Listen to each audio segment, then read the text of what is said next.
Hello दोस्तों, आप देख रहे हैं द ऑटोमैन और ये टाटा की 1109 गाड़ी है। और इस गाड़ी का हम पैरामीटर देखेंगे कि अगर हमारी गाड़ी सही है तो हवा का प्रेशर क्या है, टेम्परेचर क्या है, डीजल का क्वांटिटी कितना जा रहा है सिलेंडर पे, ये सब जो मेन जानकारी है वो हम देखेंगे। और आपको अगर इस गाड़ी के बारे में कुछ जानकारी लेना है तो आप कमेंट में सवाल पूछ सकते हैं, उसका जवाब दिया जाएगा। तो अब हम वीडियो शुरू करते हैं। 1109 EX BS3 गाड़ी है, EDC पंप वाली BS3 गाड़ी है। और इसके अंदर वायरिंग का जो कंडीशन है 9 साल के अंदर 6 महीना चला हुआ गाड़ी के जैसा है।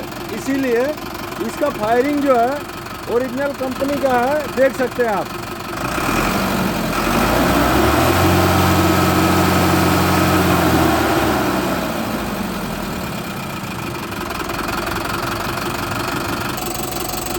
BS3 1109 में अक्सर करके अगर वायरिंग में गड़बड़ी होता है या वायरिंग में जॉइंट लगता है या सेंसर पुराने होते हैं तो इसकी असल फायरिंग जल्दी निकलती नहीं है।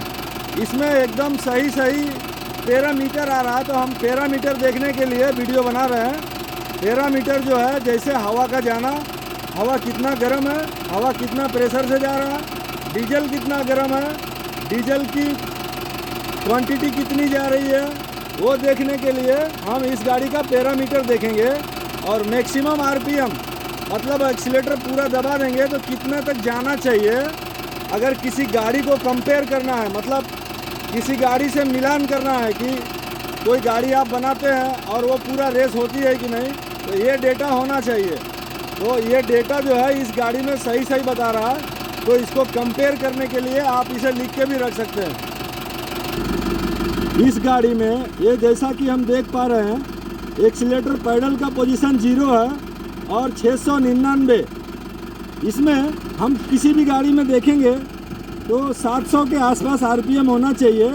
इसमें 703 और उससे लेके 698, मतलब 5 RPM सिर्फ वेरिएशन आ रहा है। एकदम नई गाड़ी में आता है ऐसा।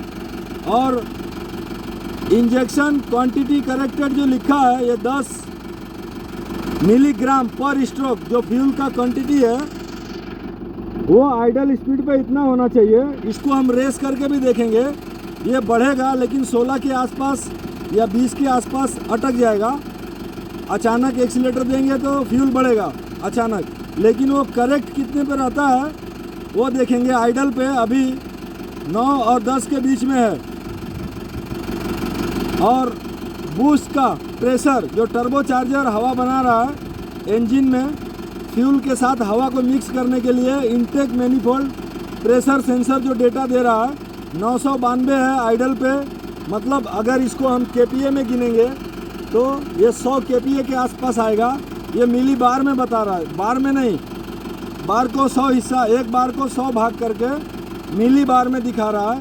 अगर हम रेस करेंगे तो अगर हमारा टर्बो चार्जर या इंजन सही है, एयर फिल्टर सही है और पाइप फटा नहीं है, तो ये 1350 या उसके आसपास अचीव करना चाहिए। अगर हमारा बूस्ट प्रेशर सेंसर ख़राब हो गया तो ये 1600 M बार दिखाएगा आइडल पे भी और फुल रेस करने पे भी। गाड़ी रेस करो। तो अब हम रेस करके इंजन का RPM और बूस्ट का प्रेशर और फ्यूल की क्वांटिटी देखेंगे। फुल रेस करो। एक्सीलेटर 100%,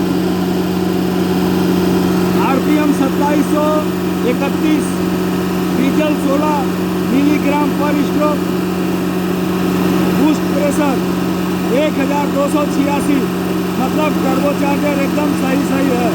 बस ये जो बूस्ट प्रेशर है वो मैक्सिमम RPM अचीव किया था 2731 इंजन की स्पीड थी, तब बूस्ट का प्रेशर 1285 था।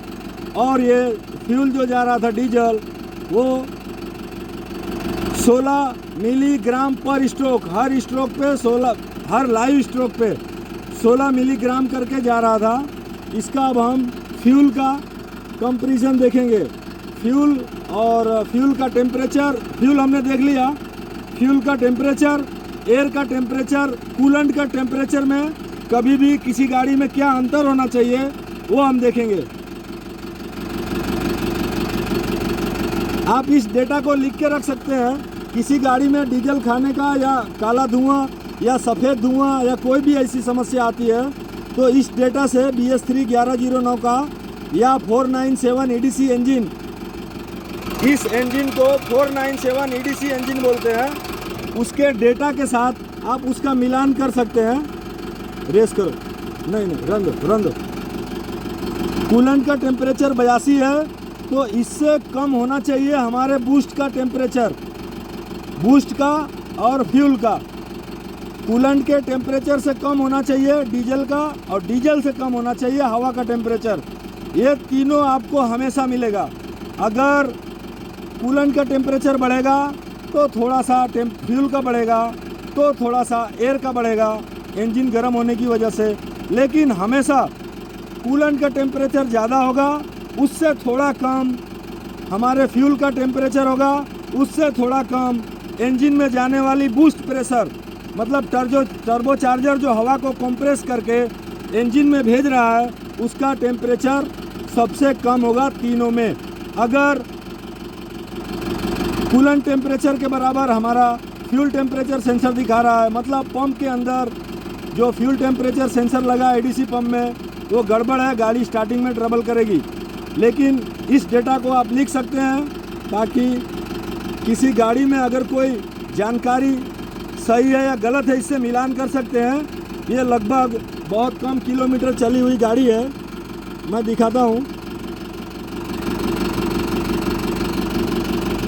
जब पैरामीटर में जाएंगे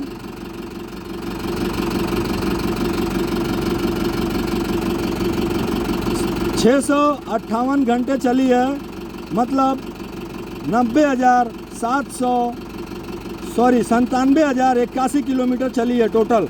इस गाड़ी का VIN नंबर मतलब चेचिस नंबर ये है।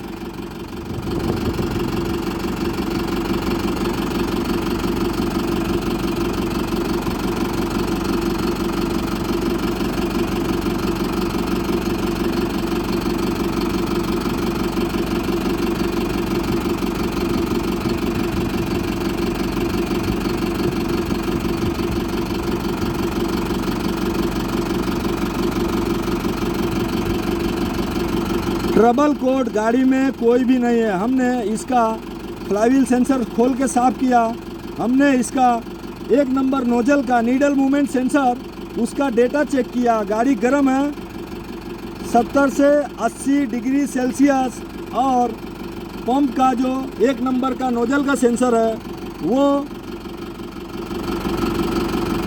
116 रेसिस्टेंस ओहम में दिखा रहा है, मतलब एकदम सही है। 1 नंबर का नोजल गर्म में, अगर इस गाड़ी को हम 24 घंटा खड़ा कर दें तो 107 के नीचे हो जाना चाहिए।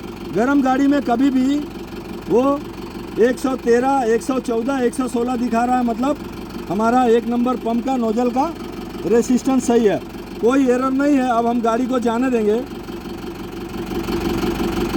आपको कमेंट में कुछ सवाल पूछना है तो पूछ सकते हैं इस गाड़ी के बारे में।